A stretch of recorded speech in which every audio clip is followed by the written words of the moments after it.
Hi, in this video I will talk about the different theories of the international trade and I give some samples. Theory of international trade. The first theory of the international trade arose in England in the middle of the 16th century, known as mercantilism. The declaration of beginning was consisting of the fact that the gold and the silver were the fundamental props of the national wealth and were essential for a vigorous trade. The fundamental beginning was raising that it was suitable for a country to support a surplus of trade across a major level of export than of import. This one doctrine was defending the governmental intervention to achieve a surplus in the commercial scale. Jean-Baptiste Colbert, the Secretary of Finance, was the principal promoter of the ideas mercantilist in France, which did that some of them were speaking of Colbertism to design the French mercantilism.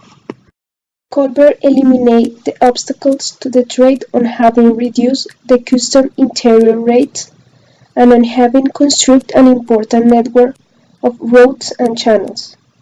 The policies developed by Colbert has whole turned out of the effective and allowed that the industry and the economy French should grow considerable during this period, turning France into the one of major European powers. Absolute advantage. Adam Smith, in his classic work The Wealth of Nations of 1776, was arguing that the countries must specialize in the production of goods for those who have an absolute advantage, and later to exchange these products for articles produced by other countries. This theory, in spite of being the first one considering the specialization to be a strategic factor for the countries, was taking this one only to level to enter country, not to level of regions. Nowadays, any country has the total monopoly in the production of any article, but on the contrary, one gives a great competition between the countries of gaining markets with articles of manufactures mainly national of each of them. Comparative advantage. In his book Principles of Political Economy of 1817, David Ricardo demonstrated that a country must specialize in those goods and services that it could produce in a more efficient way and acquire of other countries those that it produces in a less efficient way.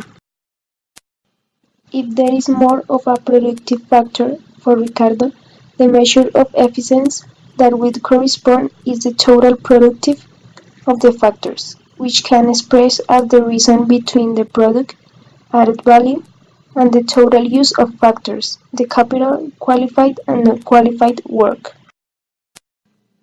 For example, Korea produced technology, like tablets, computers, and cars, and Colombia produced agriculture, like flowers, fruits, and coffee.